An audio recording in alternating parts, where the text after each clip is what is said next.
हम दोस्तों, मैं अरुण कुमार डायरेक्ट वैदिक रेमेडी सीधा ज्योतिषी समाधान चैनल में एक बार फिर से आपका स्वागत करता हूं। दोस्तों, आज चर्चा करेंगे कि वृश्चिक लगन में सूर्य सन विभिन्न भावों में बैठकर कैसा फल देते हैं। वृश्चिक लगन दोस्तों, जब आपकी जन्म कुंडली में यानी कि लगन कुंडली D1 में पहले भाव में 8 नंबर लिखा होता है यहाँ पर, तो ये वृश्चिक लगन की कुंडली होती है। सूर्य यहाँ पर दसम भाव के स्वामी हैं, दशमेश हैं, जो 5 नंबर लिखा है इस भाव के स्वामी हैं। वृश्चिक लगन दोस्तों स्वामी मंगल होते हैं, तो मंगल के नैसर्गिक गुण आपके अंदर रहते हैं। मेहनती, ऊर्जावान, तुनक मिजाज भी रहते हैं। वृश्चिक राशि काल पुरुष के जन्मांक में अष्टम भाव में पड़ती है, तो रहस्यात्मक राशि है, गुप्त राशि है, रहस्यों की राशि। तो आपके मन की बात को पढ़ना किसी के लिए भी मुश्किल होता है, इतनी जल्दी आप चीज़ों को एक्सप्रेस नहीं करते हैं। ईर्ष्यालु स्वभाव भी आपका रहता है, बदला लेने की प्रवृत्ति आपके अंदर रहती है। मूडी और वहमी भी रहते हैं, वैसे दया भाव भी रखते हैं, क्रिएटिव बहुत होते हैं। और सूर्य जो है सूर्य नैसर्गिक रूप से नेचुरली आपके ज्ञान का, प्रकाश का, शिक्षा का, इन सब का नैसर्गिक रूप से कारक है। इसके अलावा सूर्य आपके ओवरऑल हेल्थ का, स्वास्थ्य का, आपके स्केलेटन सिस्टम, हड्डियों का, दिल, हार्ट, इसके अलावा ब्लड प्रेशर से संबंधित जो चीज़ें हैं, और आँखों का भी नैसर्गिक रूप से कारक है। प्रोसेस ऑफ डाइजेशन यानी कि जो पाचन तंत्र का प्रोसेस है उसको भी ये कंट्रोल करता है। इसके अलावा गवर्नमेंट यानी राजकीय जो संबंधित कार्य रहते हैं गवर्नमेंट से संबंधित, उनके लिए भी सूर्य का कारकत्व है, सूर्य के पास ही। इसके अलावा आपके यश, मान, सम्मान, उच्च पद, तरक्की का भी सूर्य नैसर्गिक रूप से कारक है। सूर्य यहाँ पर दशमेश है यानी दसम भाव के स्वामी हैं। दसम भाव दोस्तों आपकी कुंडली में आपके आचरण का रहता है, यानी कि आपके कर्म का। कर्म सिर्फ व्यवसाय से संबंधित ही नहीं, सभी कर्मों के लिए दसम भाव इम्पोर्टेंट होता है। आपकी तरक्की का, आपकी प्रमोशन, उन्नति का, मतलब ओवरऑल जो रोजगार से संबंधित जितनी भी चीज़ें हैं वो दसम भाव से देखी जाती है। इस दशमेश होकर 10th हाउस के लॉर्ड होकर सूर्य वृश्चिक लगन में विभिन्न भावों में कैसा फल देंगे इन नैसर्गिक कारकत्व को लिए हुए, इसकी चर्चा मैं करूंगा। सबसे पहले फर्स्ट भाव में जब यहाँ पर बैठे होते हैं सूर्य, फर्स्ट भाव में यहाँ पर 8 नंबर लिखा है, तो परम मित्र की राशि है इनके, मंगल की राशि, जलीय राशि है, थोड़े से कमज़ोर बनते हैं, लेकिन यहाँ पर बैठकर सूर्य मजबूत होते हैं। मित्र राशि में मजबूत स्थिति होती है सूर्य के लिए। गवर्नमेंट जॉब का योग ये बना देते हैं। दशमेश होकर लगन में बैठना आपको व्यावसायिक मजबूती देता है। जब सूर्य की दशा अंतर्दशा चलती है, आप उच्च पद, गवर्नमेंट से भी, आपको जो गवर्नमेंट से संबंधित चीज़ें हैं उनमें भी फ़ायदा होता है। अपनी 7वीं दृष्टि से ये 7वें घर को देखते हैं, शत्रु दृष्टि होती है, वो शुक्र का घर है। तो जो आपकी साझेदारियां हैं उनसे आपको लाभ जरूर होता है, लेकिन साझेदारियां लंबी नहीं चलेंगी। वैवाहिक जीवन में भी ये आपको बाधा देंगे। ईगो, अहंकार की समस्या ये देकर चलते हैं। अगर बहुत ज़्यादा शुभ प्रभाव हो तो ही 7वें घर के लिए शुभ हैं, नहीं तो ये 7वें घर के लिए अशुभ होते हैं, क्योंकि आपके स्वभाव में उग्रता और ऊर्जा ये भरते हैं। 2nd हाउस के सूर्य जब धनु राशि में बैठते हैं तो ये कुटुंब का घर है। दशमेश का कुटुंब भाव में जाना, आपका जो पारिवारिक बिजनेस है, अगर फैमिली कोई बिजनेस है, आपका पारिवारिक व्यवसाय है, तो उसके साथ जुड़ना बहुत शुभ रहता है। धनु राशि में फायरी राशि, अपने मित्र गुरु की राशि में मजबूत स्थिति होती है। धन के लिए ये बहुत शुभ है। अपनी दशा अंतर्दशा में व्यवसाय से संबंधित चीज़ों में आपको ये बहुत मजबूती देंगे। पिता से जुड़कर रहना बहुत शुभ रहता है। वाणी में आपके उग्रता रहेगी, व्यवहार थोड़ा रूखा करते हैं यहाँ पर। 3rd हाउस के सूर्य दोस्तों शत्रु राशिस्थ, अशुभ स्थिति होती है, फिर भी 3rd हाउस में सूर्य अच्छा फल देते हैं।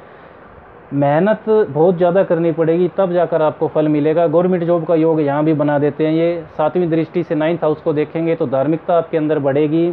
पिता व छोटे भाई बहनों के साथ संबंध में इतनी मधुरता नहीं रहती है सूर्य की दशा में। 4th हाउस के सूर्य फिर से शत्रु राशि सूर्य, घर से दूर आपको रहना पड़ सकता है, लेकिन जो सूर्य की दशा रहेगी वो आपको मान, सम्मान और व्यावसायिक उन्नति जरूर देगी। 7वीं दृष्टि से, सर्वग्रही दृष्टि से दसम भाव को देखते हैं, तो उस पक्ष के लिए ये मजबूत स्थिति है। अपनी दशा अंतर्दशा में सरकारी नौकरी और उच्च पद आपको ये दिलवा सकती है।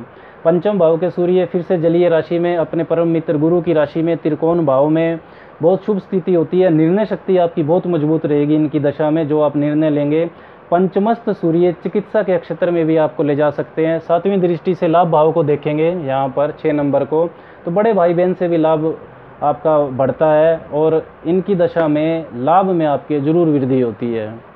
छठे भाव के सूर्य दोस्तों उच्च के सूर्य लेकिन खष्टस्थ यहाँ पर 1 नंबर में उच्च हो जाते हैं, लेकिन विचित्र स्थिति बनाते हैं। छठे भाव में उच्च के दशमेश, बड़ा काम आपको मिलेगा नहीं और छोटा आप करेंगे नहीं, इस तरह की स्थितियाँ जनरली ये सूर्य बना देते हैं। 7वीं दृष्टि नीच की दृष्टि से 12वें घर को देखेंगे तो हॉस्पिटल यानी रोगों पर खर्चा आपका बढ़ सकता है। लीगल कॉम्प्लिकेशन, झगड़े, इस तरीके के कोर्ट केसेज में भी ये आपको फंसा सकते हैं अपनी दशा अंतरदशा में। अशुभ स्थिति है ये सूर्य की। 7th हाउस के सूर्य 7वें घर के शत्रु राशि वृश्चिक राशि के सूर्य दशमेश होकर 7वें घर में बैठेंगे। विवाह के बाद आप तरक्की जरूर करेंगे, साझेदारी से भी आपको ही लाभ होगा, लेकिन मैरिटल लाइफ हार्मोनी यानी कि वैवाहिक जीवन के लिए ये कलेश करते हैं। साझेदारी भी लंबी नहीं चलेगी और एडजस्टमेंट जो है ईगो की समस्या ये देते हैं। आपके स्वभाव में उग्रता रहेगी क्योंकि 7वीं दृष्टि से आपके लगन को देखेंगे। अष्टमस्थ सूर्य बहुत अशुभ स्थिति है। वाणी और व्यवहार आपका खराब रहेगा, लेकिन धन की स्थिति आपकी बनी रहेगी। लाभ आपको जरूर देंगे क्योंकि 2nd हाउस पर दशमेश होकर दृष्टि डालेंगे, लेकिन वाणी और व्यवहार के कारण निजी रिश्तों में आपके कटुता भरेगी। यहाँ पर टेंशन कुछ ना कुछ बनी रहेगी, दुर्घटना का भय भी रहता है अष्टमस्थ सूर्य की दशा में। 9th हाउस के सूर्य पिता के साथ भाग्य वृद्धि रहेगी आपकी, अगर आप पिता से जुड़कर रहते हैं। कर्क राशि में सूर्य थोड़े कमज़ोर होते हैं, छोटे भाई बहन से भी आपका विवाद यहाँ पर रह सकता है। फिर भी 9th हाउस के सूर्य अच्छा फल देते हैं। पिता के साथ जुड़कर अगर रहेंगे तो बहुत फ़ायदा होता है 9th हाउस के सूर्य के साथ।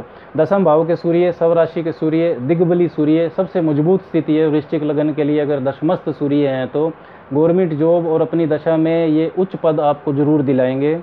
दशमस्थ सूर्य सबसे मजबूत स्थिति के, आपको प्रमोशन, मान सम्मान सब बढ़ेगा आपका। 11वें घर के सूर्य फिर से कन्या राशि के सूर्य 11वें घर में भी सूर्य अच्छा फल देते हैं। मजबूत स्थिति, यहाँ भी आपको व्यावसायिक सफलता, प्रमोशन अपनी दशा अंतरदशा में ये देंगे। गवर्नमेंट जॉब भी दिला सकते हैं। इनकी दशा में आप नया काम भी शुरू कर सकते हैं। 12वें घर के सूर्य नीच के सूर्य अशुभ स्थिति होती है, प्रबल पितर ऋण की स्थिति बनाते हैं। लीगल कॉम्प्लिकेशन में आपको फंसवा सकते हैं, रोग बढ़ सकता है इनकी दशा में। कंपटीशंस में आपको सफलता ये जरूर दिला सकते हैं। 7वीं उच्च दृष्टि छठे घर पर आएगी यहाँ पर, लेकिन बहुत मेहनत करनी पड़ेगी। काफ़ी असफलता के बाद सफलता के दर्शन होंगे और शत्रु विजयी आपको ये जरूर बनाएगी, लेकिन शत्रु होंगे, शत्रु बाधा बहुत रहेगी जब सूर्य 12वें घर में होते हैं।